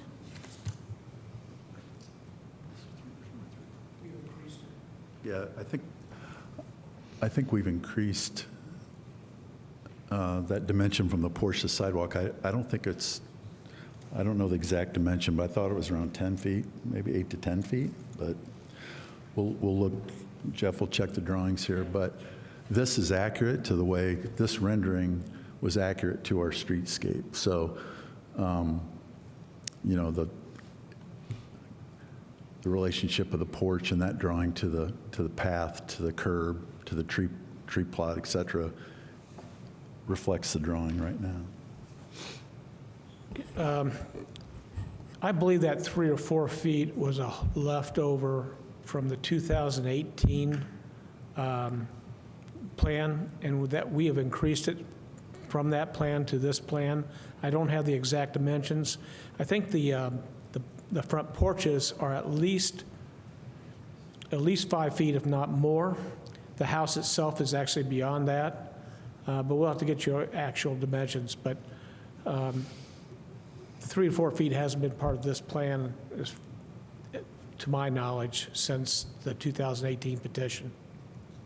Okay, yeah, I do see it's 15 feet setback from the outer property line. So that would include the porch. Is that?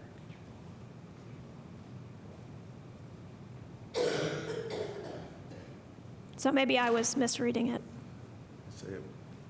If we look at the area there, you see the parallel parking, you've got the tree line, the path, and then you'll see the distance from the path to the porch, and then our backyard space. So, I mean, if we decide that 10 was the magic number, we could probably move it a couple feet closer. There's nothing that's restricting that distance. If you feel a little better with a couple more feet, that's not, but it's not 3. I'd say that, I think that path is at 10 feet. So it looks like we're about 10 feet to the face between the houses, and maybe some of them are closer to 6 to 7. So if we felt better at 10, we could probably slide those back a bit. It looks like we've been a little bit loose with the ones on the west side of that block look a little farther away from the street or the sidewalk than the ones on the east. So we can adjust that a little bit. And you are intending to put porches on all these houses? I'm sorry? You are intending to put porches on all these homes? Yep. Each duplex has either 1 or 2 or a set of porches, as shown in the renderings. As you'll see, each of the duplexes has a porch. And then what's the entryway planned for the townhomes? Not in section D, but in section B. I missed the last part. In I'm sorry. section B, where B. it's only Okay. townhomes. Yeah, they're very similar to the rendering as you see here. It's the same style of townhome. The entrance is that canopy at the front. The townhome stack, I mean, they are vertical in terms of unit and bedrooms. They're not horizontal. So each one has its own entry porch that's covered there. So as you see the 3 townhomes there's 3 separate entrances in the rendering, and the 2 darker maroon colors in that center lighter color has its own entrance behind the tree there, if you can see that. Is that the lighter colored townhome in the middle there? Does that have a flat roof, or is it just doesn't have a gable? It has a A sloped roof? yeah, I'm sorry, you can't. There is a gable that runs lengthways the entire length of that structure, and then those are the gables coming from the side at points that give the variation in the roof line. But it's all shingled roof. And are that's part of what has been called an anti-monotony standard, I think Mr. Garlick said. Is that in the district ordinance? Yes. That is one of the things that would be required as part of their anti-monotony standards is the differences in roof height. And so this rendering and that example of the front porches is a good example of something of this was shown in the rendering. This is what we're going to be looking for when the final plan elevations come forward. And are the porches also in the district ordinance? The porches are not listed in district ordinance, but that is something that's shown in the rendering, so that is something we would have an expectation of being consistent with when it comes forward with final plan approval. So we wouldn't need to add that as a reasonable condition? I mean, you That would could. be- It certainly, I mean, you can add that specificity if you want. All right, I'll think about it. Other questions? Yes, Mr. Flaherty. I wanted to return to transit for a moment and ask kind of about the long-term fate of this and how the agreement is structured. It was mentioned earlier, for instance, that the Dillon property was sold. Would a subsequent owner of this development be responsible for supplying the transit route as well? What is I understand there's a 3-year term of service that is renegotiated, but in response to emailed questions, it was stated that this is identical to the partnership that was developed with CDG to develop the property at 1800 North Walnut, where the Motel 6 location is currently. So if I could just get a bit more detail from either Petitioner or Mr. May or both about what that will look like longer term, 20, 30 years on, and possible concerns with that. If I can answer the first part of your question, this would run with the PUD. So whether it's Trinitas or a future owner, they would be required to contract with Bloomington Transit. Okay, so if Petitioner, if Trinitas wanted to sell the property and all of their assets they manage in 5 years or 10 years down the line, that the buyer would be also required to provide the Yes. service. That'd be part of the terms. Okay. Thank you. And just clarification then, what is the length of the, so you said it's part of the planned unit development. I mean, is there a sunset date on? Nope. This is indefinite, okay. in perpetuity. Until the condition of approval, because that was a condition of approval from the Plan Commission approval. So that would have to be removed in order to rescind that requirement.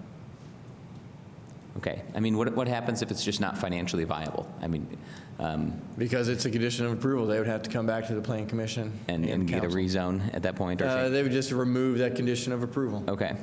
But it would have to go through that same lengthy process. Okay, thank you. I think that actually clarifies all of my questions related to that. One follow-up I have is, what is the city's recourse if the PUD owner fails to honor the contract? So that would be a zoning violation, and so we would write them a letter, and they'd be fined on a, penalty accruing on a daily basis as outlined in the UDO. And then, I mean, a lien could be placed on the property? I mean, I guess, it says that they are not authorized to run a private shuttle, and they are required to contract with Bloomington Transit. So, Right. We would require them to contract with Bloomington Transit, and they would not be allowed to. I understand that. I guess Okay. I don't understand what is the mechanism for recourse if a developer fails to meet a substantial portion. Like, here's a clear financial obligation. What are the powers of the city to compel this particular component? That's, is it just a fine at some point if the fine piles up, in addition to them not funding the bus service? No, so the UDO is set up that these violations are daily violations, so it would Right. be assessed on a daily basis. Does that help? Again, what happens if they don't pay the fines?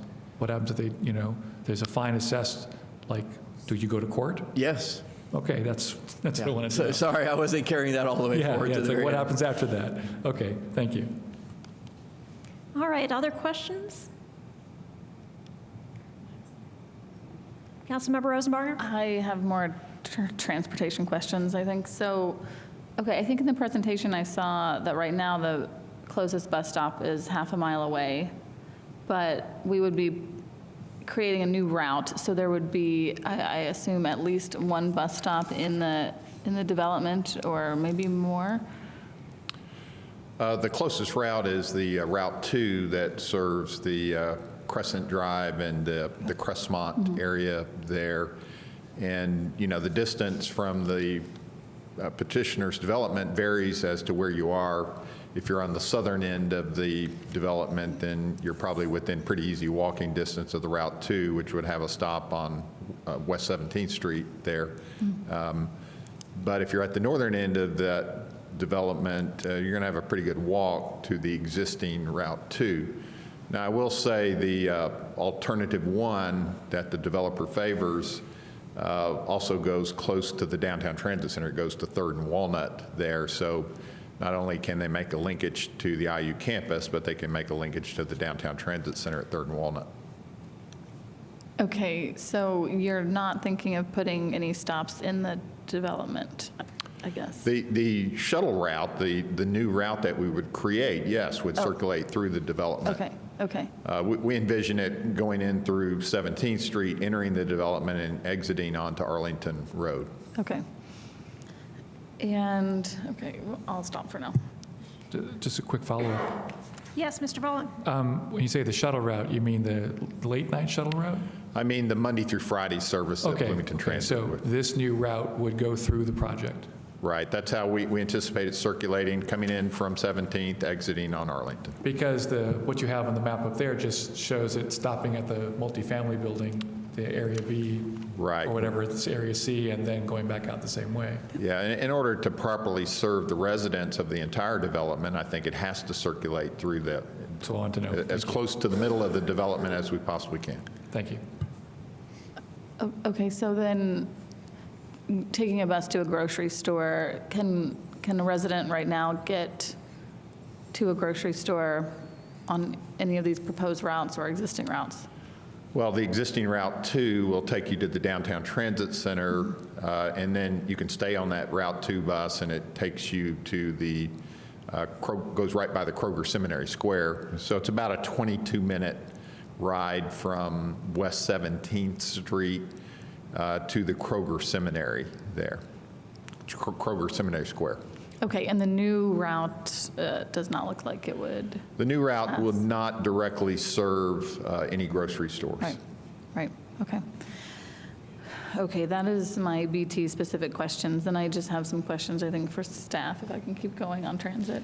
Okay, let's try to wrap up in a Okay. couple minutes so we have time to figure out what to do next Oh, right, and have okay. some comments. Okay. So, well, let me see here. If some of this is intended to be student housing, can you tell me how far this is from campus and how students are expected to get to campus? That might be for Trinitas. So is your question, how far is this location to campus? Yes, I get I could have looked that up on my own, but I did not. Yes, I mean, would the expectation be that that students go to the stadium and then get on buses? Or I'm just trying to figure out how people are going to... campus, you know, the campus definition of that location is a little bit subjective. If you were measuring from here to the IU Stadium, I think it's about 2.5 miles, something like that. I don't quote me 100% on that. The weekday route that we're proposing to run on behalf of Bloomington Transit would circulate through the campus as well. So you're coming from the development there on West 17th Street, down 17th Street, south on Fee Lane to 10th Street, past the library there, down Jordan to 3rd Street, and then up Walnut back to 17th Street and back to the development. If that answers your question. Mm-hmm. Yep, thanks. I can stop. All right, I wanted to move on to a comment from committee members, and I'd like, as part of your comments, for you to indicate if you think we need a second hearing on the matter. So who would like to go first with comments? Well, I will if nobody, oh, no, Mr. Flaherty, please, go ahead. I was just going to. I'll start with the last portion, which is I'm personally ready to have is it due pass vote we would do in committee, is that correct? I'm ready to do that tonight if other committee members wanted to. Overall, I'm in favor of the project. I think there are some shortcomings, but I think you know, street grid was discussed. There are constraints that the petitioner is dealing with that are reasonable. You know, there are a few things that I would like to see different in the future, I suppose. A few of us asked questions about a mix of uses and a mix of types, so it wasn't just duplexes all in their own area or townhomes all in their own area. And potentially that's something we can accomplish with the 45 single-family lots, since they will be zoned R4 that the city is inheriting. So as we develop those, we could do a mix of detached single-family and duplexes and triplexes, which I guess I would like to see. Especially since 2 or 3 family homes, when owner-occupied, tend to be more affordable, and that's our goal with that area. But yeah, I think the conservation of a large percentage of the total acreage of the site, the additional housing stock of a variety of types that our community certainly needs, the commitment to transit are all very good features. I think in addressing transit as a reasonable condition for when we vote on final approval of this project, I would like to see certainly one of the options proposed. I guess my preference is for a 40-minute route to start that includes the weekend service. I guess I would also like to see that structured in a way that sets a minimum dollar commitment equal to what the expected cost is now and rising with inflation, should Bloomington Transit in the future choose to partner on that route in a way to make it better service every 20 or 30 minutes, say, which would require, of course, a lot more funds, but then would sort of occupy this nebulous zone of how much is the petitioner kicking in if we don't define that. So I'd like to see that defined as a maybe a minimum dollar amount, even if we're not anticipating that type of partnership just yet. I can imagine in the future, if we have access to greater local funding sources, that might be something we'd consider. I think that's all for my comment. Thank you. Thank you. Other council member comments? Councilmember Vola? I share some of the concern about, I mean, I appreciate the anti-monotony standard, and I appreciate that the developer is clearly intending to not build monotonous facades. But I do wonder if, does one area have to be this type of housing and this area have to be this other type? Can't they be mixed in throughout? I mean, the project is presented as, this many units and this many acres, but there are really several different neighborhoods being built. And to what extent are they neighborly? We already talked a little bit about some of the buildings being up against the street and that sort of thing. So I share that concern.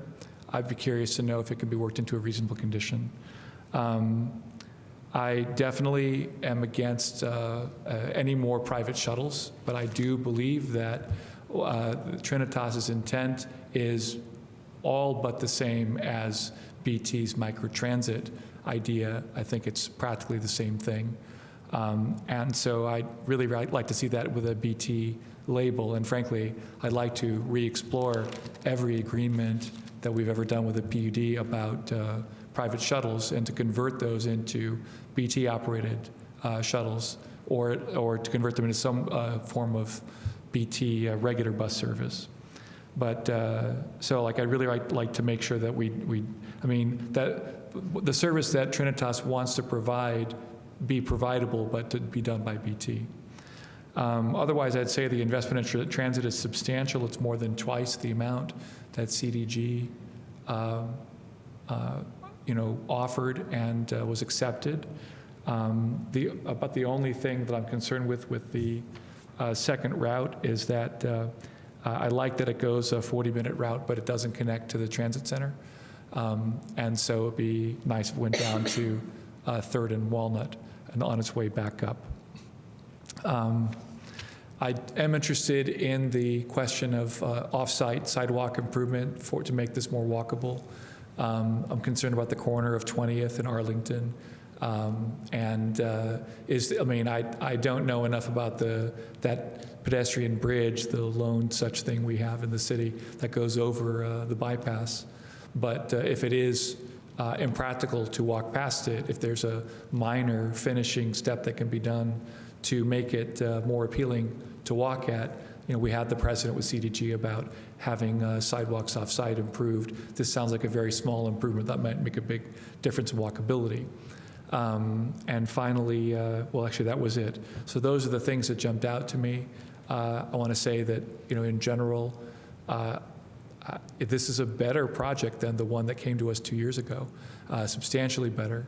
I do also share Councilmember Flaherty's concern about which streets are main streets, which streets are back alleys. I'm agnostic about what's the most practical way to go. I recognize that especially in Area B, you've got topographic constraints that only allow so much development. So I got a minute left. But otherwise, I'm very encouraged by this, and I would like another couple of weeks to get some of those details down, but I'm leaning towards it. Thank you. Councilmember Rosenbarger? Thanks. Everyone has really spoken to a lot of the things I would say as well. I think I would just reiterate, I have some concerns here. I do think, I'm not a fan of segregating housing types because I think that does segregate incomes.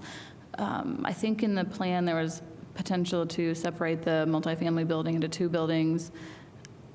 I wonder if this development would consider putting smaller multifamily buildings throughout the property and putting them around townhomes and duplexes, so folks are really mixed all over the space.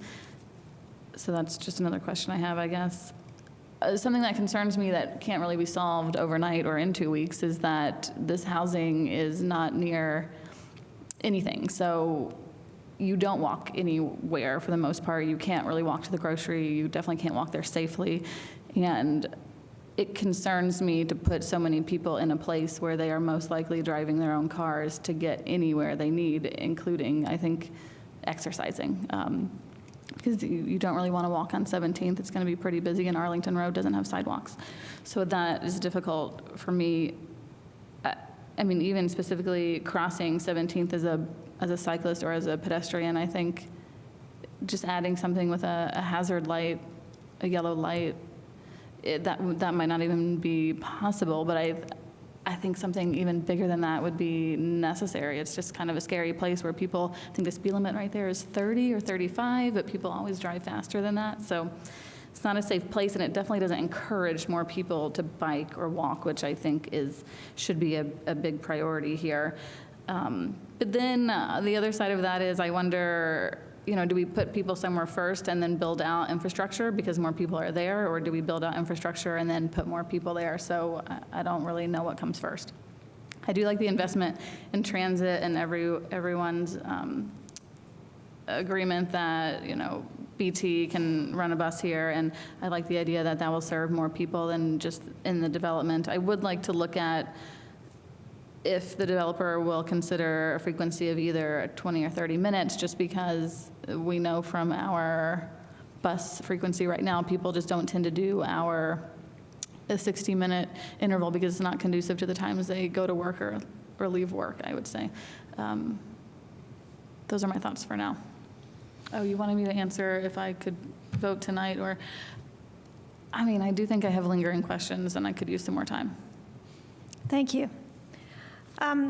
Well, this is a very exciting project because it's the first time in my memory that we've had the petitioner offer to prepare sites for development and then give them to the city. This is really a wonderful offer that has been made, and I think we in the city can make great use of this for a type of housing that is sorely lacking, and that is the workforce housing, so between 80 and 120% of area median income, and owner-occupied. People who want to buy a home in Bloomington in that income bracket just simply cannot do it now, and that's why that's why they move out into the county or into other counties, and we have more vehicle miles traveled, and that's not good for anybody. So that's exciting. Also, this is the second project that we've seen where there's an agreement with Bloomington Transit. I think this is a great trend that I hope it's a trend that we'll see in future projects. So I appreciate that greatly.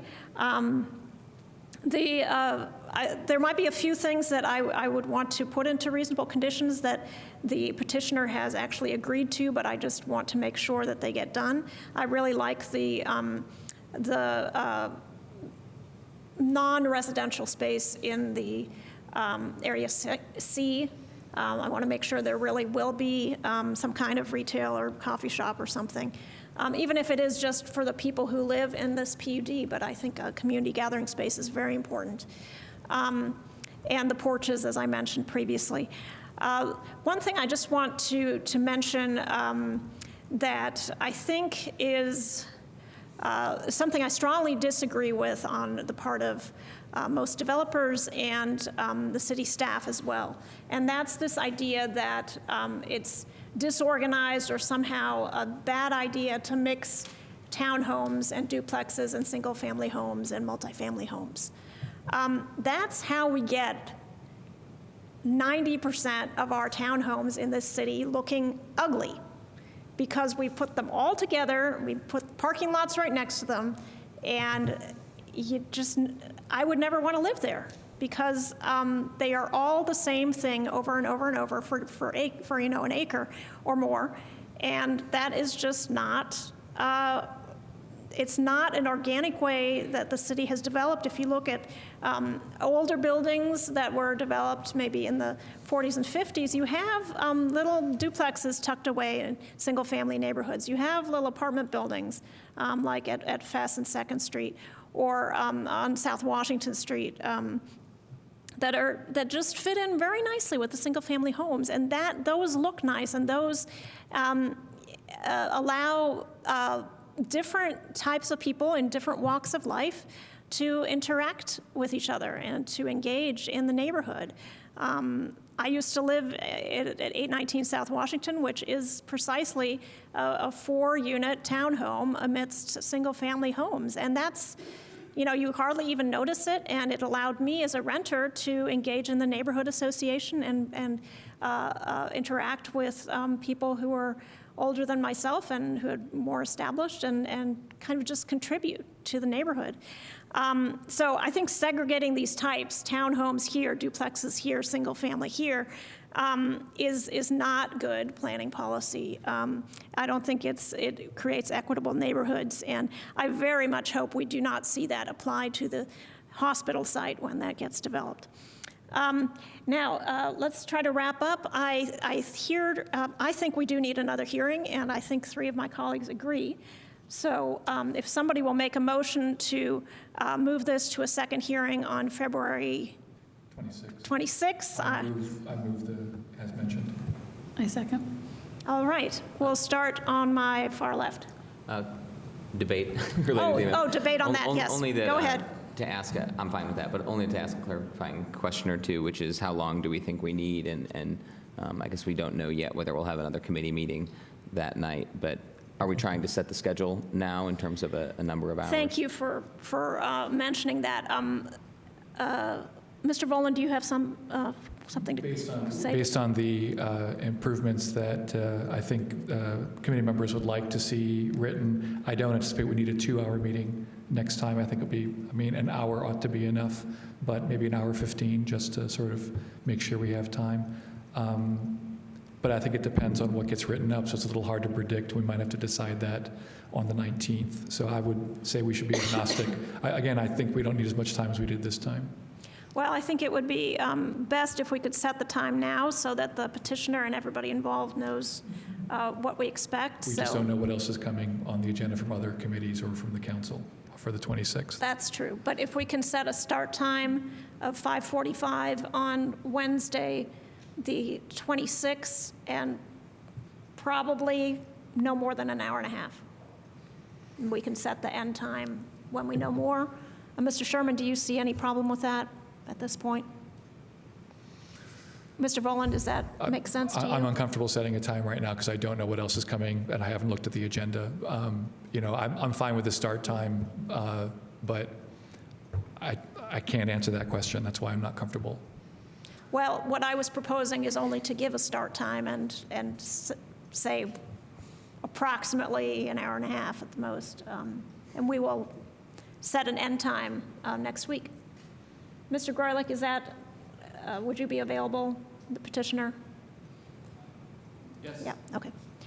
All right, so Mr. Motion to Flaherty, move does to a that- meeting of February 26th at 5:45 p.m. I second. I seconded. All right. Mr. Flaherty, did that answer your question? Yes. Do you have is there any other questions before we do a straw poll on this? Yes. When you're done with this motion, I'd appreciate some discussion about how you're going to handle reasonable conditions separate from this motion. All right, well, we're already over time, so I'll start on my left. This is voting on the motion. On the motion. For a hearing on the 26th. Yes. Yes. Yes? Yes. All right, we will hear this on February 26th, starting at 5:45. And I would like to ask committee members to work with staff on reasonable conditions and perhaps engage with the petitioner on those prior to our next meeting. I'd like to move that reasonable conditions be in writing and due to the planning department office by Wednesday at noon. So in other words, we have 1 week to develop them, and then staff, and developer have a week to understand them. We can go in the packet on Friday, if that's acceptable to other committee members. Next Wednesday, the 19th? Correct. Is that acceptable to staff? Is that acceptable to the petitioner? Sounds like we have a plan. Okay. All right, I don't think we need to vote on that. Do we need to vote on that? Okay. All right. That's my It's recommendation. an Wednesday at noon. aspiration at this point. All right. Adjournment. Well, thank you all for being here and participating, and we'll see you in a couple weeks.